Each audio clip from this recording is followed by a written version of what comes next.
This is the Reds POSTCAST, your instant game reaction for the Cincinnati Reds. Part of the Locked On Podcast Network, your team every day. Good afternoon, Reds fans, and welcome to another edition of the POSTCAST brought by Locked On Reds and the Locked On Podcast Network, your team every day. My name is Tim Daniel, and on today's show, Rhett Lowder was god-awful today. We're going to get to that. Jose Treviño does bring a spark with a 2-run home run day, but we're going to start the show today talking about the fact that this series so far is as Coors Field gets. This is what you'll be talking about. So as we know, it's pretty well known that when you play in Colorado, there's going to be days like the Reds had last night. There's going to be days like the Reds had today, and you just never know what side of the ball you're going to be on. Today, the Reds were on the bad side after yesterday being on the good side because Colorado just has this way of this altitude issue. I shouldn't say issue, just it's the effects of the area. But the Rockies just found a way to be the team today. They were hitting the ball in the gap. They were making things really difficult in the Reds defense. They were putting a lot of pressure on them. It was bad. It was very bad for the Reds. And you saw this kind of like from jump. So the Reds kind of have 3 up and 3 down first inning. They go out there for the bottom of the first, and Colorado's offense starts right away. Not a promising sign. I'm not going to dive too deep into Rhett Lowder right now. I'm going to end the show there. But obviously there are concerns about what he is. And especially, I'm willing to give the benefit of the doubt as an outlier for Colorado games, but that was pretty brutal. So we'll talk about that later in the show. I do just want to make mention that this is even though it's a bad Rockies team because it's the Rockies, they are much better than they have been in years past. I'm not giving the Reds an excuse for this one because they were bad, especially if you look at the way the lineup was set up today with what the Reds have available. I mean, other than Tyler Stevenson, which, obviously Treviño had a great day today. I thought the lineup was pretty solid. I thought that, we know who 1 and 2 are, and I thought they did a pretty good job from there. And as far as putting the card together, the results say otherwise for sure. But it was one of these games where, they still had 8 hits. So it's not like they were too bad today. They just, I don't know, couldn't put things together and they couldn't get guys out. Such is life when you play at Coors Field. The ball kind of flies everywhere, as we know. I thought Spencer Steer had a really nice at bat. Obviously, Treviño, who we're going to talk about here in the next segment, was pretty good as well. Elly has a triple, just continues to smoke the ball right now, so that's fun to see. It's just one of these things with this team where I don't know if they just know how to put a full game together. And, you'll have days like yesterday, score 7 runs and the pitching's awesome. And you have days today where it's like they get a lot of hits, but they can't do anything with it. I just don't think they have it in them to be consistent. And I think that's the issue we've run into this year is the sense that, yeah, we know they have talent. We know they should be better than they are. But then you have days like this where it's like, oh, that's why we're in the predicament that we're in, is because we just gave up 10 runs to the Rockies. Even if it is on the road, it's a team you should not lose against. And now the Reds have a chance to lose tomorrow and lose this series, but, we'll worry about that tomorrow, obviously. But if you're a team that wanted to kind of gain some momentum coming out of the break, you really need it today. And they weren't able to get that done. So now they have a chance to take a series tomorrow before they go to Seattle.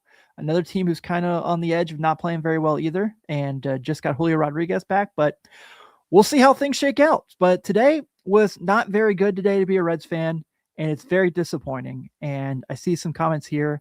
If we aren't sellers at the trade deadline from Where's Jordan, they will be sellers at the trade deadline. They will for sure be sellers at the trade deadline. Diane says we can always count on Elly. Diane also had this comment that I had to make sure I show. I just didn't get to it earlier. It says, I need a Coors Light after this game. That's, if I was still super emotionally attached to everything, I'd probably feel the same way. But, right now it's a job, and I tell myself every day I get to come here and talk baseball with you guys, no matter what the results are. And I will enjoy doing just that. Who's the guy who really enjoyed today? Jose Treviño for the Cincinnati Reds. This is the Locked On Player of the Game. Treviño obviously got the start today for Tyler Stevenson and took full advantage with 2 home runs at Coors Field and kind of had the Coors Field special in that first one. It kind of looks like a can of corn and just floats and floats and floats and goes out. So that was pretty cool. I feel like I've said this the other day in regards to Tyler Stevenson, and I kind of mentioned Treviño in there as well. Of late, both catchers have been hitting fairly decent, and I know Treviño is not the hitter Tyler Stevenson is, but for all we know, in a couple weeks, we might see Jose Treviño getting a lot more opportunities to hit, which could make things really interesting. But I feel like he's really taking advantage of his opportunities since he had this return from his second stint on the IL. He knows what he is. He knows he's a veteran catcher. I would like to see him kind of be more aggressive with ABS. And I think there was a couple times today where he I wouldn't say he left Rhett hanging, but a couple times where I thought he probably could have got a couple challenges and given Lowder a couple additional benefits. It happens. Some guys are more comfortable than others. We know Stevenson's been great with it. We know Treviño is a really solid veteran catcher who has had his success. But I'm not here to kind of speak the negative on that point. He's been hitting so well for this team of late, and it's been really nice to see. And if they do move on from Tyler Stevenson, it makes you feel more comfortable. I also would not rule out the fact that if the possibility of they do move on from Tyler Stevenson and we get to September and things are kind of where they are, and the team has sold everybody and Alfredo Duno keeps crushing, maybe we see him for a couple weeks at the end of the season. I need a reason to watch the team consistently and be excited. So I will take it. I'm not getting my hopes up. I'm not holding my breath. But want to give Jose Treviño his love and wonder if he'll be catcher number 1 here in a couple weeks as well. Well, for all the good today that was Jose Treviño, there was a lot of bad for Rhett Lowder. So after the break, we're going to dive into that.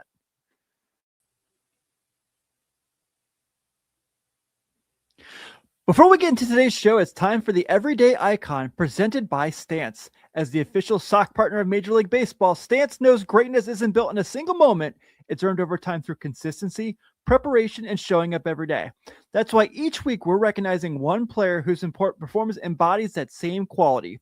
This week's Everyday Icon is Chase Burns. Obviously, getting selected for his very first All-Star game recently was pretty awesome to see, but then signing a long-term extension with the Cincinnati Reds also makes things even better. Chase Burns on the year right now is got an 11-1 record, a 2.57 ERA. He has been lights out for this team, and he's going to be here for future reference quite a long time. So I'm very excited to have Chase Burns here, and I know we are all as well. The Everyday Icon is presented by Stance. Check out the Icon collection from Stance. Premium comfort, performance, and durability designed for whatever your day brings. Use promo code LOCKEDON at checkout for 20% off your purchase. Stance, the official sock of Major League Baseball.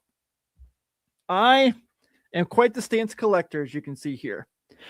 Learn more at stance.com. This episode is also brought to you by our friends over at Nutrafol. Baseball players are known for their routines. Whether it's a lucky jersey, a pregame ritual, or sticking to the same preparation every day, consistency matters. And when it comes to hair thinning, there can be a lot of products out there making promises, but not always a lot of confidence behind them. That's why more people are looking for solutions backed by real science and trusted experts. Nutrafol is the #1 dermatologist-recommended hair growth supplement brand and the official hair growth partner of Major League Baseball. What makes Nutrafol stand out is that it's not a one-size-fits-all approach. It's designed to fit into your routine while addressing the root causes of thinning with personalized situations. Have you ever noticed how much confidence is tied to you looking and feeling your best?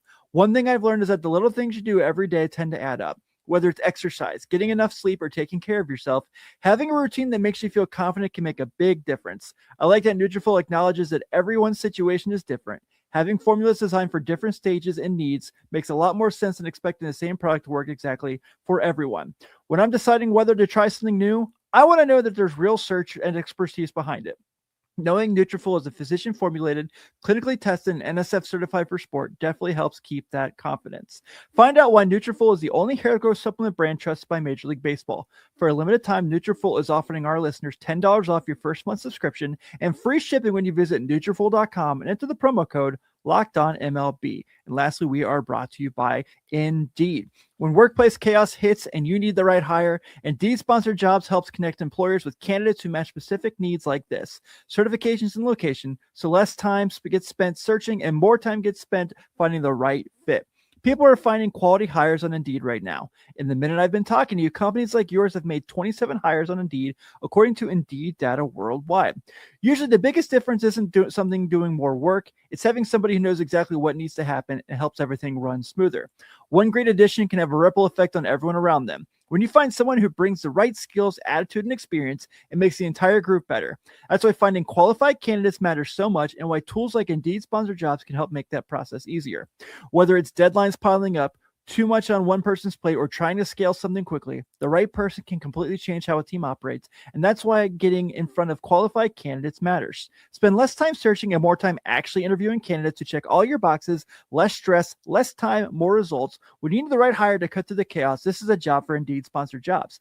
And listeners of this show will get a $75 sponsored job credit to help get your job the premium status it deserves at Indeed.com/podcast. Just go to Indeed.com/podcast right now and support our show by saying you heard about Indeed on this podcast.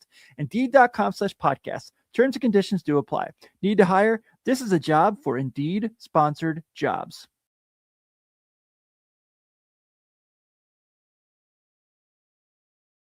Thank you all for spending some time with us here on the Postcast as the Reds do take an unfortunate touchdown loss to the Colorado Rockies 10-3. If you are checking out this show and you are an everydayer, now is the time to step up your everydayer game with the Locked On Everydayer Club. For $5 a month or $50 a year, you get access to ad-free episodes of all your favorite Locked On shows, including us here at Locked On Reds with myself on the Postcast, Jeff and Steve, Monday through Friday on the Mothership. You also get access to our Discord chat. We're in there talking ball, and we want to talk ball with all of you. Let's get to a very fun version today of Who Fudged Up. Uh-oh, somebody messed up, and it's time to let them know with Who Fudged Up. So I'm sure you saw today that the Cincinnati Reds officially announced the contract extension of Chase Burns, which is an absolute win. Absolute win. What is not an absolute win is that it took them a little longer today because General Manager Brad Metter spilled his coffee all over the first draft, and they had to print it out again for him to sign it. So Brad Metter is the man of Who Fudged Up today for the Cincinnati Reds. Let's get to Rhett Lowder. Since hindsight is always 20/20, let's deliver today's second guess. So here's the thing. I kind of touched on this in the opening segment, and I want to make sure I'm fair here. I think it's completely fair to have concerns about Rhett Lowder. I think it's also rational to discuss the fact that he did miss a whole year last year. I think it's fair to discuss the fact that he was in Colorado today, and that can happen to any starting pitcher at Coors Field. But I can also say he didn't do himself any favors.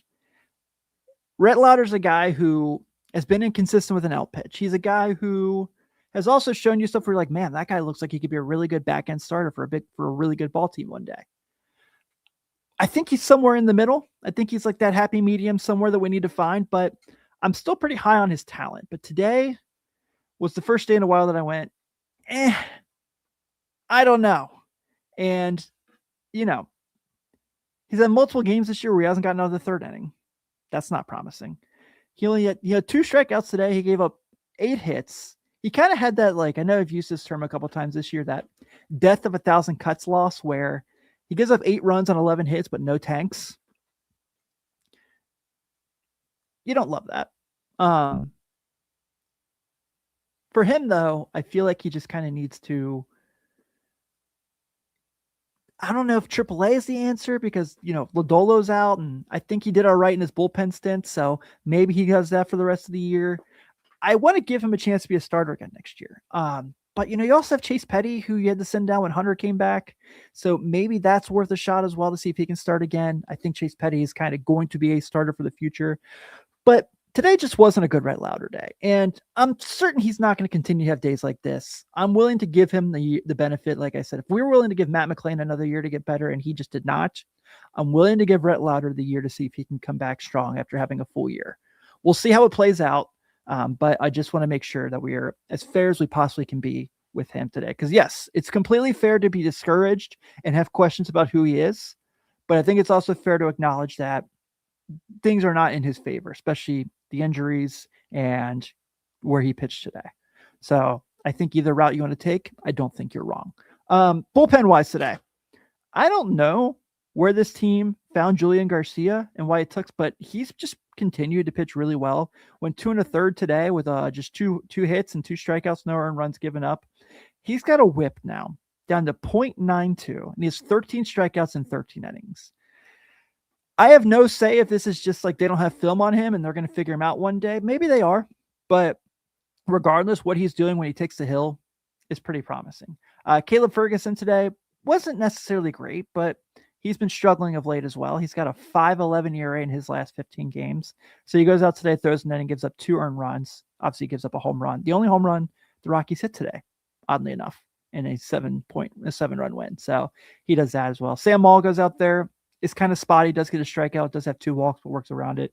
And Pierce Johnson gets a strikeout in his 1 inning as well. So, it's such is life with the Cincinnati Reds bullpen. Some days they look really good, but majority of the time they look very bad. And today they were just fine. They also didn't have a whole lot of pressure on them to hold this game up either. So we'll see how things go from here. But now the Reds are losers today to the Colorado Rockies at Coors Field, 10-3.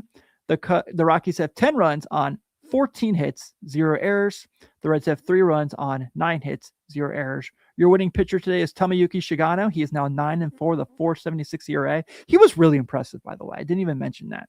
Rhett Lowder takes the loss. He is 3-7 with a 5.75 ERA. And the Reds are back at it tomorrow for a chance to win the series in the rubber matches. Hunter Greene takes the hill for his 3rd start of the year. He is 1-1 with a 6.97 ERA. He'll be going against Ryan Feltner of the Rockies, who is 3-3 with a 4.55. First pitch is at 3:10 like it was today, so you should see me probably around the same time tomorrow. Everyone, thank you so much for spending some time with me. If you're in the local area, please be safe. These storms kind of sound a little crazy here in Northern Kentucky, but I'm Tim Daniel. Go Red Legs. Enjoy your Saturday evening. I will see you tomorrow.